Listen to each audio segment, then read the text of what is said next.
어르신, 오늘 아침 그 미역국 한 그릇이 어르신의 뼈를 갉아먹고 있다면 믿으시겠습니까? 이상한 말 같지요. 몸에 좋다고 생일마다 끓여 먹는 그 미역국이 어떻게 뼈를 갉아먹느냐 하실 겁니다. 그런데 저는 30년 동안 진료실에서 어르신들을 모셔온 사람으로서 오늘 이 말씀을 꼭 드리지 않으면 잠이 안 올 것 같아 이 영상을 찍습니다. 지난 봄에 강릉에서 올라오신 한 어머님이 계셨습니다. 올해 82이신데 30년을 하루같이 새벽마다 미역국을 끓여 드셨다고 합니다. 자식들 도시락에도, 손주들 입학날에도, 본인 생일에도 미역국. 그런데 그 어머님이 어느 날 욕실에서 미끄러지셔서 고관절이 부러지셨어요. 검사를 해보니 골다공증이 심하게 진행돼 있었습니다. 그분이 진료실에서 저에게 하신 첫 마디가 뭔지 아십니까? 선생님, 저는 평생 미역국을 먹었는데 왜 뼈가 이 모양일까요?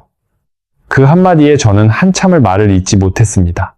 보건복지부 국민건강영양조사를 보면 우리나라 50세 이상 여성 3분 중 1분이 골다공증 위험군이라고 합니다. 그런데 말입니다.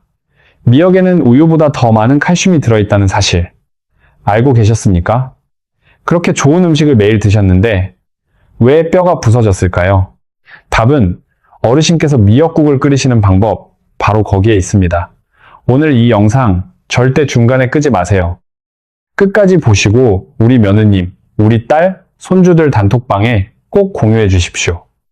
어르신 한 분 보시고 가족 5사람이 살 수 있는 이야기입니다. 자, 그럼 지금부터 어르신들이 가장 많이 하고 계시는 5가지 실수를 가장 흔한 것부터 가장 위험한 것까지 차근차근 풀어드리겠습니다. 먼저 5번째, 가장 흔한 실수입니다. 바로 참기름을 먼저 두르고 미역을 볶는 습관입니다.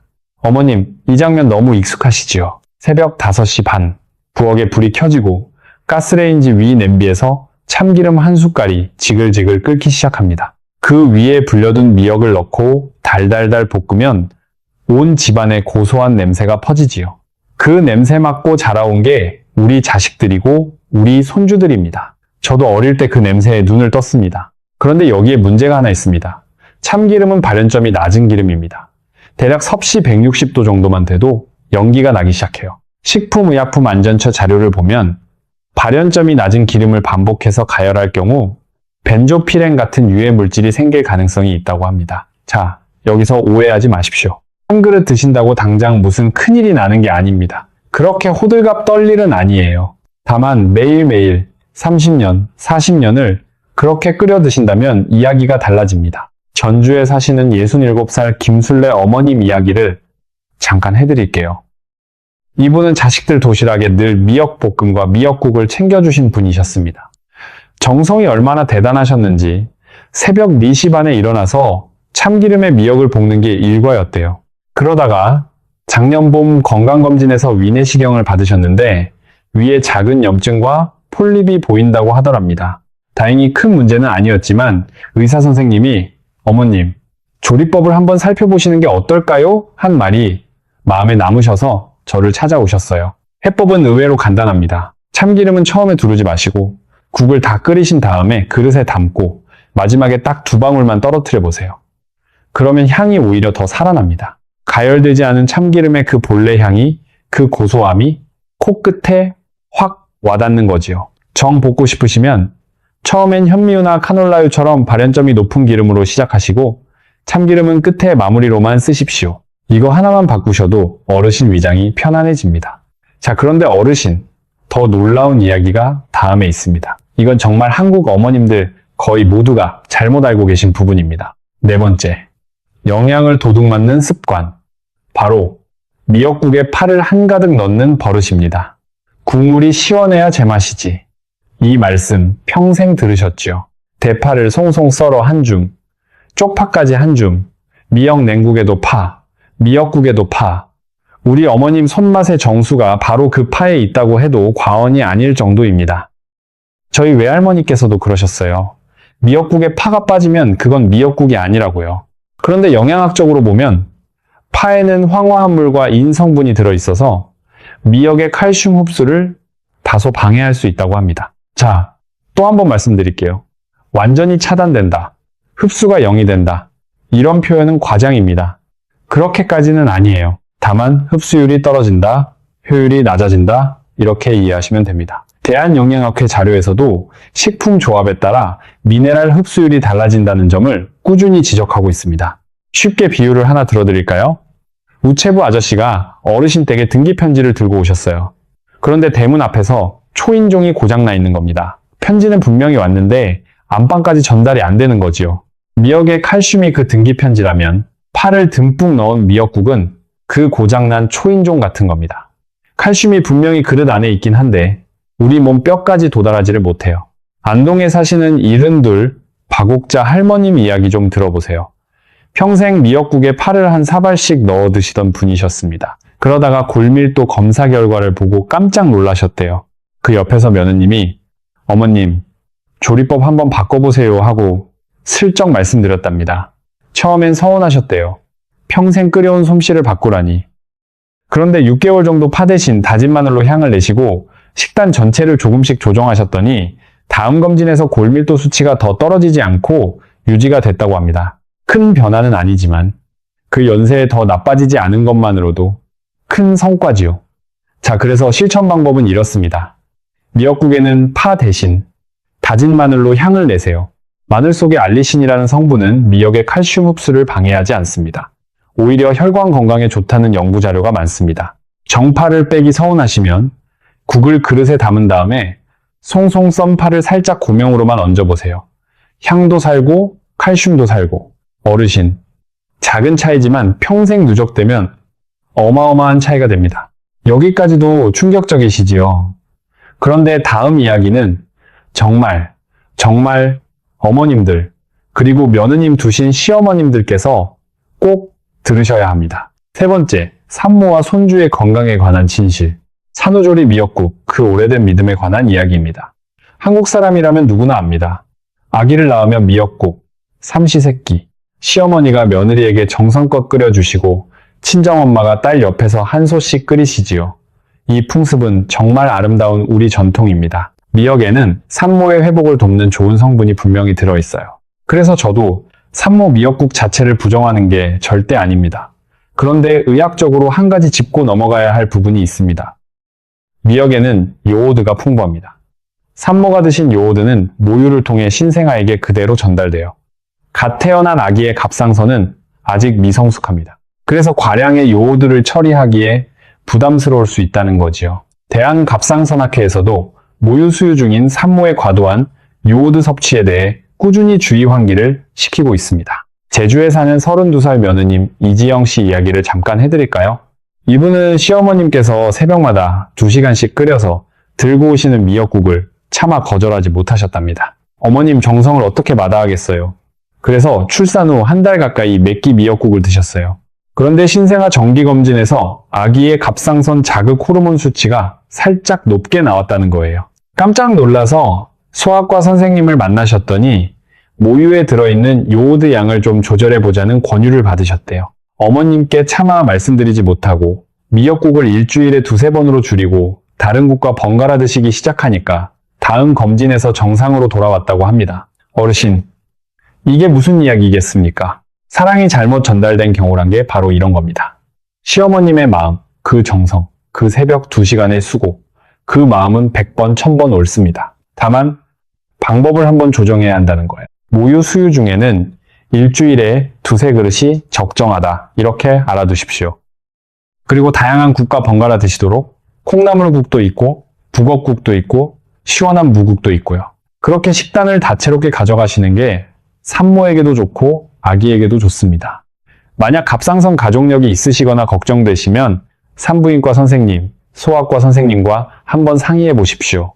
5분만 여쭤보시면 되는 일입니다. 그런데 어르신, 미역국이 정말로 위험해질 수 있는 분들이 따로 계십니다. 다음 이야기는 특히 신장이 안 좋으신 어르신들, 그리고 가족 중에 신장이 약하신 분이 계신 분들은 꼭 끝까지 들어주십시오. 두 번째, 신장이 약하신 분들의 침묵의 위협. 미역국 속에 숨어있는 칼륨이라는 무서운 친구입니다. 어르신, 혹시 요즘 이런 증상 없으십니까? 다리에 힘이 자꾸 빠지고, 손이 저릿저릿하고, 이유 없이 몸이 무겁고, 그러면 보통 어떻게 하시지요? 아이고, 나이 들어서 그렇지 뭐, 이러고 넘기십니다. 저도 진료실에서 매일 그런 말씀 듣습니다. 선생님, 이게 다 나이가 들어서 그런 거지요. 그런데 어르신, 우리 몸은 그렇게 단순하지가 않습니다. 미역에는 칼륨이 아주 풍부합니다. 건강한 신장은 칼륨을 자연스럽게 소변으로 배출해요. 그래서 일반인이 미역을 좀 많이 드셔도 큰 문제가 없습니다. 그런데 신장 기능이 떨어진 분들은 이야기가 완전히 다릅니다. 칼륨이 몸에 쌓여서 고칼륨 혈증이라는 상태가 될 수 있어요. 심한 경우엔 부정맥, 그러니까 심장이 불규칙하게 뛰는 증상으로까지 갈 수 있습니다. 대한신장학회 만성콩팥병 식사 지침을 보면 칼륨 제한이 얼마나 중요한지가 처음부터 끝까지 강조돼 있습니다. 춘천에서 올라오신 75 정재호 아버님 이야기를 꼭 해드리고 싶어요. 이분은 당뇨를 20년 앓으셨는데 본인도 신장이 조금씩 나빠지고 있다는 걸 모르고 계셨어요. 당뇨 합병증으로 신장이 천천히 손상되는 경우가 많거든요. 그런데 이 아버님이 미역국이 보양식이다, 당뇨에도 좋다더라 하셔서 매일 한 그릇씩 드셨답니다. 그러다가 어느 새벽에 갑자기 가슴이 두근거리고 숨이 차서 응급실에 실려가셨어요. 검사해보니 칼륨 수치가 위험하게 높게 올라가 있었습니다. 다행히 큰 후유증 없이 회복하셨지만 그날 그 응급실 침대에서 따님 손을 꼭 잡고 우신 모습이 저는 아직도 잊히지를 않습니다. 자, 그래서 어떻게 해야 하느냐?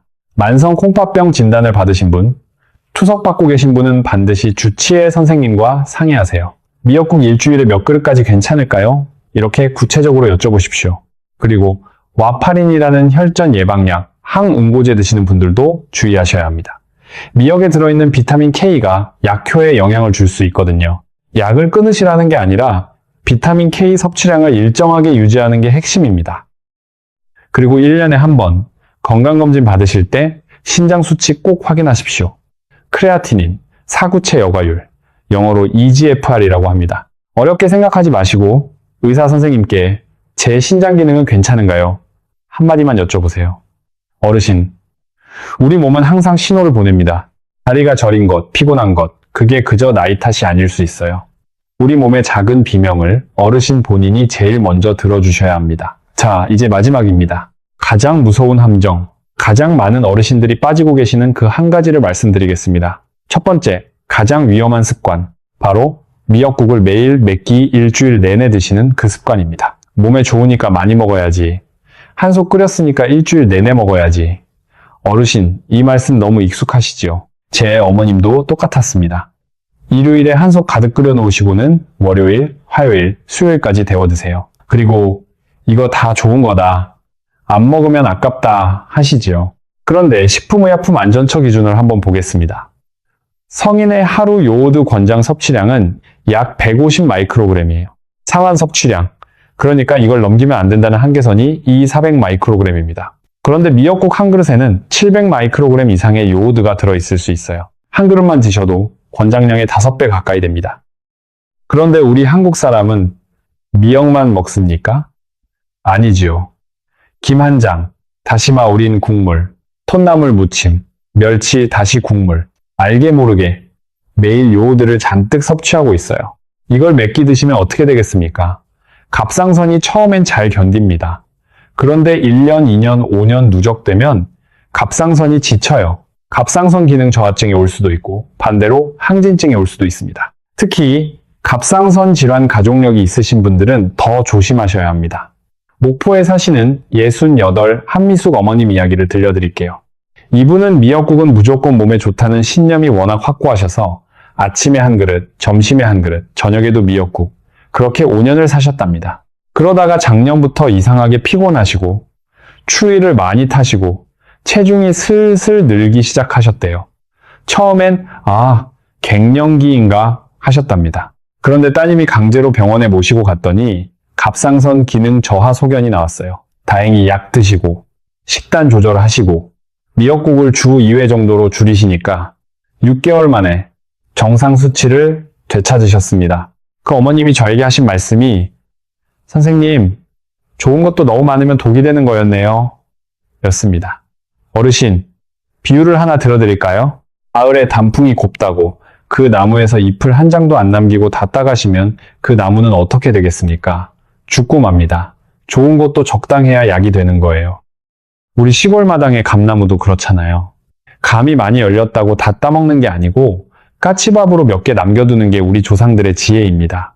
미역국도 그렇습니다. 좋은 음식이지만 일주일에 두세 번이 가장 좋은 빈도입니다. 그래야 영양도 챙기시고 갑상선도 쉬고 다른 식재료의 다양한 영양소도 함께 누리실 수 있습니다. 자, 여기까지 5가지 말씀드렸습니다. 잠깐 멈춰 가실까요? 어르신, 지금까지 들으신 5가지 중에서 평소 가장 많이 하고 계셨던 습관은 어떤 것인가요? 댓글에 번호로 한번 남겨주세요. 5번 참기름, 4번 파, 3번 산모 미역국, 2번 칼륨, 1번 매일 맵기. 가장 많이 나온 댓글을 모아서 그 주제만 깊이 있게 다루는 영상을 또 준비해드리겠습니다. 어르신들의 댓글 하나하나가 저에게는 다음 영상의 등불입니다. 외로워서가 아니라 정말로 어르신들이 무엇을 가장 궁금해하시는지를 그 댓글로 알 수 있거든요. 그리고 이 영상이 도움되셨다면 우리 며느님께, 친구분께, 가족 단톡방에 꼭 공유해주세요.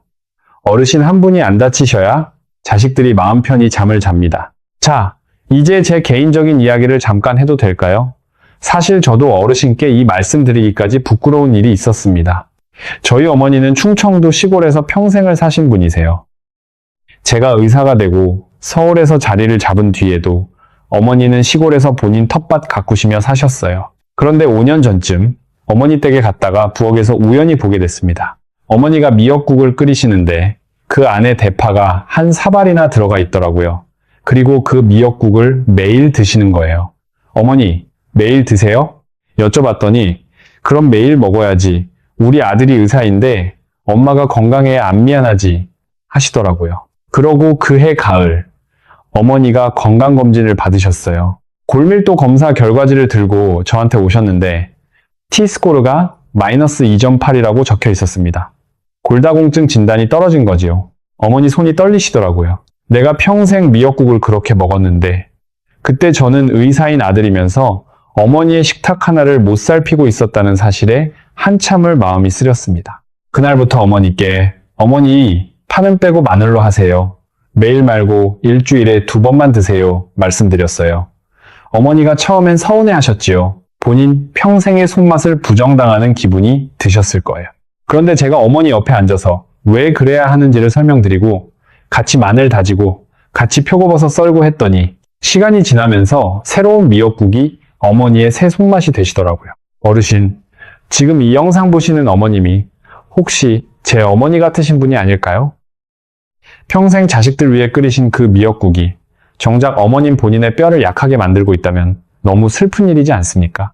그래서 오늘 이 영상, 자식 입장에서, 며느리 입장에서, 어머님 본인 입장에서 꼭 한번 보셔야 합니다. 자, 그렇다면 미역국을 어떻게 더 잘 드실 수 있을까요? 함께 드시면 좋은 식품 4가지를 알려드리겠습니다. 첫째, 표고버섯입니다. 미역의 칼슘과 가장 잘 어울리는 단짝이지요. 표고버섯에는 비타민 D가 들어있는데 특히 햇볕에 잘 말린 건 표고버섯에 비타민 D가 풍부합니다. 비타민 D는 칼슘 흡수의 안내자 역할을 해요. 칼슘이 어르신 댁을 방문한 손님이라면 비타민 D는 그 손님을 안방까지 모셔다 드리는 며느님 같은 존재입니다. 미역국 끓이실 때 건표고버섯 2-3장만 함께 넣어보세요. 국물이 한층 깊어지고 영양도 훨씬 균형 잡힙니다.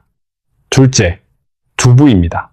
한국 사람 식탁에 빠질 수 없는 그 두부. 단백질도 풍부하고 칼슘도 들어있어서 미역의 칼슘을 보완해줍니다. 특히 두부 속의 이소플라본이라는 성분은 폐경 후 여성 건강에 도움이 된다고 대한폐경학회 자료에서도 언급되고 있어요.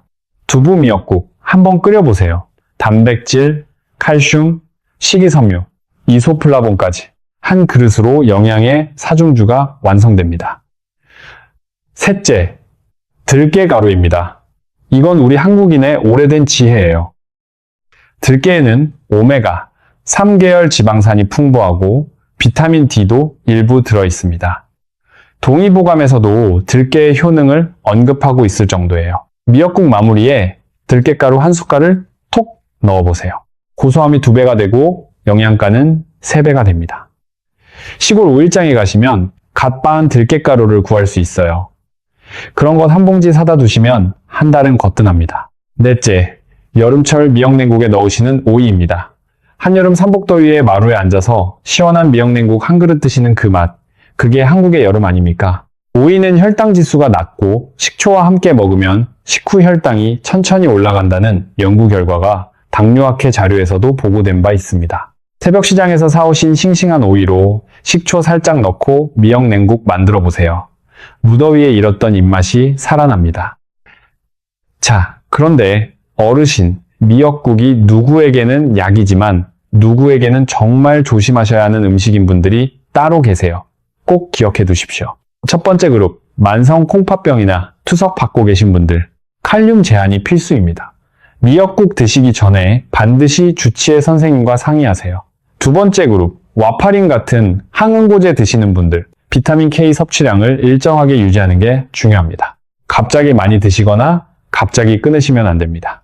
세 번째 그룹, 갑상선 기능 저하증이나 항진증으로 약을 드시는 분들, 요오드 섭취량을 잘 관리하셔야 합니다.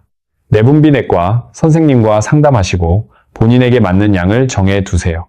이 세 그룹에 해당하시는 분은 이 영상의 내용도 좋지만 무엇보다 어르신을 직접 진찰하시는 그 의사 선생님 말씀이 가장 우선입니다. 저는 어르신을 직접 못 배웠으니까요. 자, 미역국 조리법 외에도 어르신께서 꼭 챙기셔야 할 생활 습관. 첫째, 새벽 미역국 한 그릇으로 영양을 다 채우려 하지 마시고 골고루 드십시오. 장마철에는 호박 잎쌈을, 김장철에는 굴 넣은 김장김치를, 봄에는 냉이 된장국을, 가을에는 무 넣은 갈치조림을. 계절마다 식탁이 다채로워야 우리 몸도 다채로운 영양을 받습니다. 같은 솥의 미역국을 일주일 내내 드시지 마세요. 둘째, 하루 30분 햇볕 산책입니다.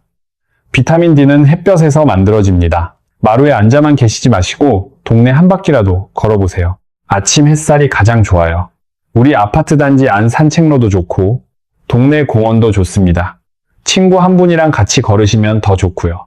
햇볕이 만든 비타민 D가 미역의 칼슘을 어르신 뼈까지 데려다 줍니다. 셋째, 물을 충분히 드십시오. 미역에는 식이섬유가 풍부한데 식이섬유는 물과 함께 해야 제 역할을 합니다.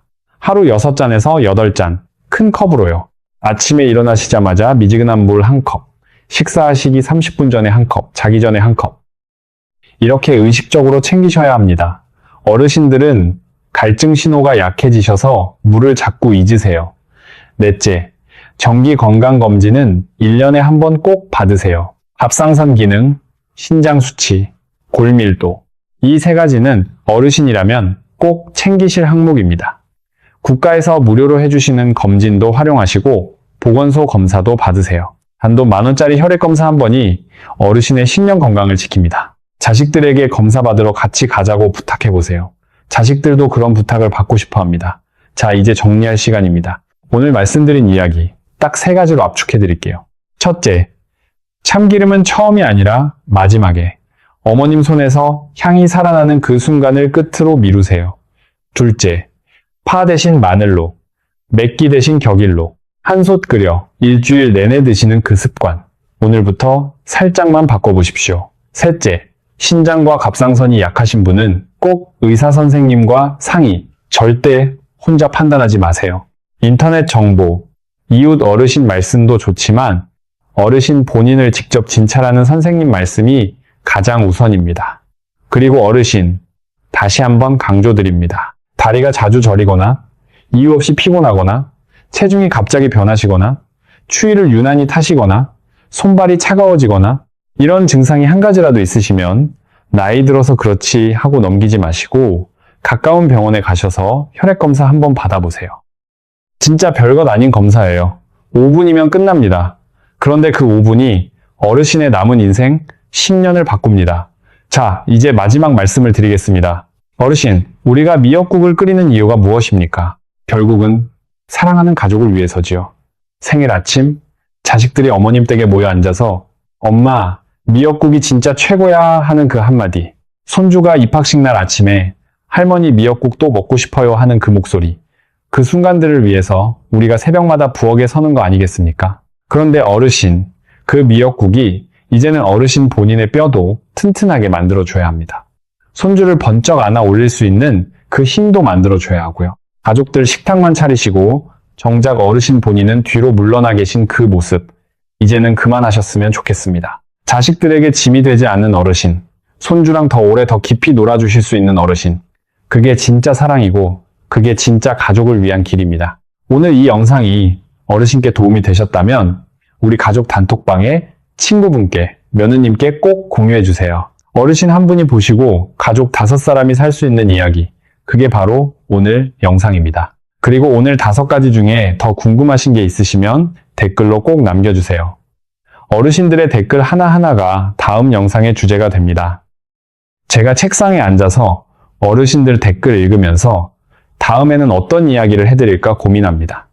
그러니까 한 줄이라도, 한마디라도 조언이 남겨주십시오. 다음 영상에서는 어르신들이 매일 드시는 또 다른 국, 콩나물국에 관한 충격적인 이야기를 준비하고 있습니다. 콩나물국에 새우젓 넣어 드시는 그 습관. 사실은 어르신 혈압에 어떤 영향을 미치는지 그 진실을 다음 시간에 풀어드리겠습니다. 오늘도 어르신 여러분의 건강한 하루를, 따뜻한 식탁을, 평온한 밤을 진심으로 응원합니다. 저는 다음 영상에서 또 어르신들 곁에서 함께 하겠습니다. 식사 거르지 마시고 약 챙겨 드시고 마음 편히 주무세요. 어르신 사랑합니다.